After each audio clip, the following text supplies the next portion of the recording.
As a trader, it's really important that you know how to read when a trend is likely to end, because first of all, it helps you improve your exits. You're not going to give back as many profits. And second, you will also know how to get into new trends very early on when an uptrend turns into a downtrend or a downtrend into an uptrend. And in this video, I prepared 6 tools, 6 strategies, and 6 very important tips that will help you improve your chart reading and how to find out when a trend is ending. The first one is a moving average tunnel cross, and we're using 2 moving averages here. You can see a green and the red line. Both are the EMA 40 period. One is applied to the high and one is applied to the low. And this means that you will have this tunnel that will never cross. And we can use it very nicely for trend trading, which we are doing here. So first of all, you want to make sure that you're looking for a trend that has been going on below the tunnel. So in this case, we're looking at a downtrend with multiple trend waves below the tunnel. And a good sign that a trend is ending and often reversing is that the market is pushing through to the other side. You can see we also at the same time have a double bottom here in the price action, which we will come back to later because this is also a very important signal. And once the market is crossing and closing, very important, through those tunnels, then often you will see a reversal, such as here. You can see this is where we left off. This is where the price crossed for the first time in this downtrend after 1, 2, 3, 4, 5, 6, 7, 8, 9 trend waves. That's also very important. You want to make sure that you look for trend reversals in a mature trend. So just because the market has been trending for maybe 2 or 3 waves, that is not usually enough. You really want to make sure that you look for those reversal signals in mature trends. And then you can see the market has been riding above the tunnel. And here would have then been a very nice exit signal if you decide to use a trailing stop loss or a manual take profit or exit strategy when the market is then crossing below the tunnels. Second, we are looking at a MACD divergence. I love divergences because they are objective ways of how you can improve your chart reading. So I use a very standard setting on the MACD. By the way, those strategies that I'm showing you here, they work across all the time frames. You can see sometimes I will go to the 1 hour. Here we are on the daily. We will go as low as the 5-minute, 15-minute, and you can use it across Forex stocks, cryptos, and any other market as well. So doesn't matter. You can use those principles for any market, any time frame. And an indicator divergence basically means that the price action you see at the top and the indicator that you see at the bottom are diverging. They are doing 2 separate things. So here the price action is going higher, whereas the indicator is going lower. And this means that although when we just would look at the price action, we could assume that the market is in an uptrend. And obviously it is because it's making higher highs. But the indicator looks a little bit deeper. It analyzes different price points. It analyzes wavelengths and trend strength, momentum. And the indicator then tells us that, yes, we might be moving higher, but the momentum, the underlying strength behind this uptrend is losing and the momentum is weakening. And a divergence, first of all, just shows you that the trend that is happening here is likely to end. And sometimes when we layer different tools and criteria on top of that, and it may even show you trading opportunities into the opposite direction. So we could trade a new downtrend very early on, and those are usually the best trading opportunities when an uptrend turns into a downtrend and you can catch a new trend early on.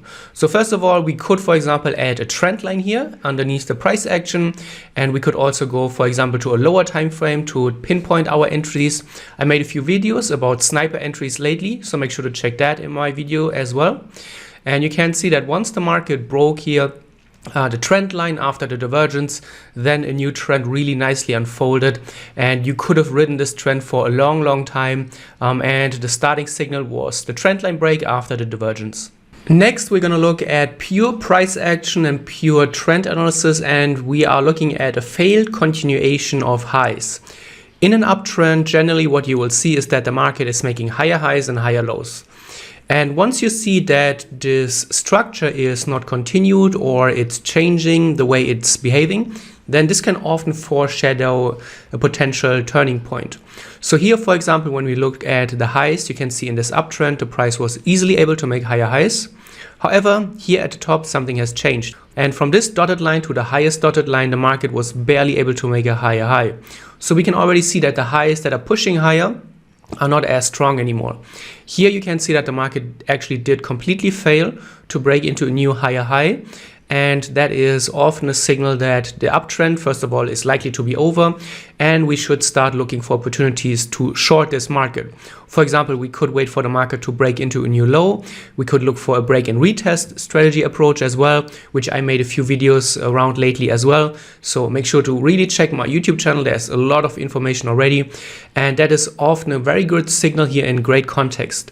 And you can see the market did break into new lows and continue to make lower highs as well. And then you can see the trend unfolded here very nicely. A Bollinger Band spike is one of my favorite setups, and we are here on the daily time frame. And a Bollinger Band spike can often be used for a bias strategy. So what this means is that you set your Bollinger Bands to 2.5 standard deviations, 20 period. And what you do on a daily time frame is, first of all, you want to make sure that the price is in a mature trend, so multiple trend waves. It has been trending higher for a long time, and then you look for a sign that the market is breaking out of the Bollinger Band and immediately retracing back into the Bollinger Band. This is a Bollinger Band spike. It's very important that you don't have a close outside of the Bollinger Band, but you really want to make sure the price is immediately falling back into the Bollinger Bands. And this is actually a 3-candle reversal pattern. So we have a strong bullish candle, the spike, and the next candle is a strong bearish candle. And if you see something like that on the higher time frame, this is a good time on the lower time frame to actually look for signals that the market is reversing. So in this case, after you see this 3-candle pattern, after the spike in this long uptrend, it is a good idea to go to a lower time frame and then look for shorting opportunities. Very often you can use then the other side of the Bollinger Band for target placement or for just manual exits. A failed Bollinger Band continuation is also very important, and it's a different signal. So it helps you just find different types of trades. So what do we have? The market is in a very long downtrend, wave 1, 2, 3, 4, and the 5th wave is happening now. But first of all, we can see if we would put, for example, a MACD here, as we did before, you could see that this is going to give you a divergence. So you could add multiple confluence factors together. What you also see is that whereas previously the market was easily able to trade into the outer Bollinger Bands in this continuation wave here, the market seems to be struggling. And again, I used the 2.5 standard deviations. And you can see that this is a sign of weakness. When the market is not able to reach the outer bands, it means that it is not as strong as the price was recently. So this could be your sign that, first of all, if you're in a downtrend, this would be a good idea to think about exiting a trade. And if you find signals, you could even think about buying this trade. And you can see afterwards, the market had this triangle pattern here, broke above the triangle, moved into the outer Bollinger Bands to the upside, and then traded higher. Another example of a failed Bollinger Band continuation, again, we want to make sure the market has been trading higher. We don't want to short early trends. We want to make sure that we are always looking at mature trends. So here we have wave 1, wave 2, wave 3, wave 4, wave 5. We have a failed breakout. So if you put a resistance level on the previous high, this will give you a fake out pattern. You have a huge engulfing candle here, and the final piece to the puzzle is the failed Bollinger Band continuation. So the price was not able to breach into the outer Bollinger Band, which is a strong signal that the momentum is dying down. And you have a lot of important factors here. And you can see afterwards the price moved into the lower bands and continued to trade into the outer bands as well. You can see the market rejected the middle Bollinger Band as well, which is a good signal many pullback traders used. And all was started here after this engulfing candle with the failed breakout and the failed Bollinger Band continuation. Another very interesting moving average tunnel cross signal is happening here. Once again, the context really matters. Just because the market is breaking a moving average tunnel, it doesn't mean that you should automatically buy. But what do we have here? We see the market has been trending below the moving average tunnel for a long time. So multiple trend waves, a mature trend. You can see the market failed to push into new lows. We made already higher lows. And now we are breaking above the tunnel. We're also breaking into new highs. So here you could, for example, look for a breakout, maybe a break and a retest pattern, and then look for buying opportunities. And you can see this is what happened afterwards. The breakout happened here after already all of this context happened. And you can see the market really nicely unfolded here to the upside. A failed continuation of highs, a very interesting study. First of all, again, context is really everything in trading. and this will help you improve your trade quality quite a bit. Don't take random entries just because you see a specific candlestick, a specific indicator setting. Make sure that really fits into the bigger picture. So what do we have? We see that the market has been trading higher for a long time, and you can see whereas previously the market was easily able to make higher highs, now the market is struggling. It made lower highs here, maybe twice already, and here is the last low. So the market has already shown weakness to the upside. Now we want to see strength to the downside. And strength to the downside is shown when the market is able to break a previous low, which happened then a little bit later. You can see the market moved lower, retested the previous lows as resistance.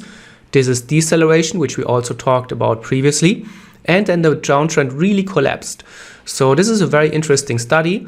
And again, I can't stress the importance of context for your trading enough.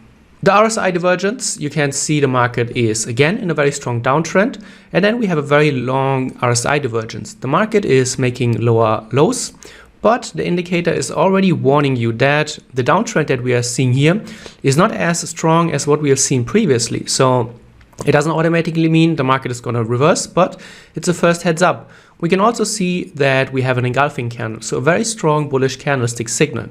If you want to improve your trade selection further, if you see a RSI divergence, you could also only trade RSI divergences if they happen at previous support or resistance levels. So you could zoom out and make sure that this is happening at a previous support or resistance area.